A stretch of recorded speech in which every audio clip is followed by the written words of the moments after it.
ప్రధానమంత్రి నరేంద్ర మోదీ స్వయంగా తనతో డిన్నర్ సమావేశానికి రావాలని ఆహ్వానించేవారు అతి తక్కువ మంది ఉంటారు. కుటుంబ సభ్యులుగా భావించే వారిని మాత్రమే ప్రధాని మోదీ అలా పిలుస్తారని బీజేపీ వర్గాలు చెబుతున్నాయి. నారా లోకేష్ తో పాటు కుటుంబాన్ని పిలిచి కుటుంబ సభ్యుల్లా తన ఇంట్లో ఆతిథ్యం ఇచ్చారు. నారా లోకేష్ ను ఒకప్పుడు ప్రధాని మోదీ వ్యతిరేకించేవారు. చంద్రబాబు తన కుమారుడి వారసుడిగా రుద్దుతున్నారని అనుకునేవారు. అందుకే గతంలో ఎన్డీఏలో ఉన్నప్పటికీ పెద్దగా ప్రోత్సాహం ఇవ్వలేదు.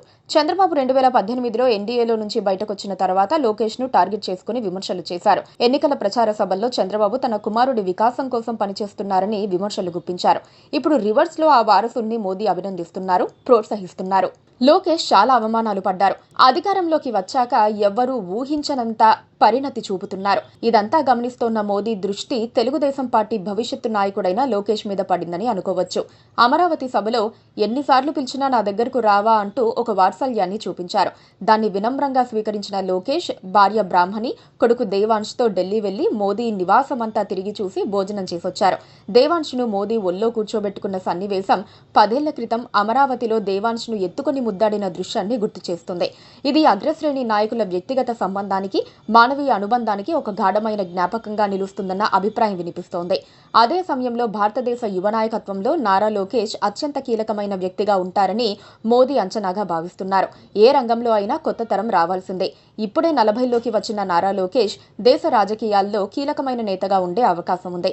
ఇలాంటి యువ నాయకుల్ని దేశం పురోగతిలో కీలక పాత్ర పోషిస్తారని భావించే నేతలపై ప్రధాని మోదీ ప్రత్యేకమైన అభిమానం చూపిస్తారని అంటున్నారు. నారా లోకేష్ తనపై అలాంటి అభిప్రాయాన్ని మోదీకి కల్పించారని అనుకోవచ్చు.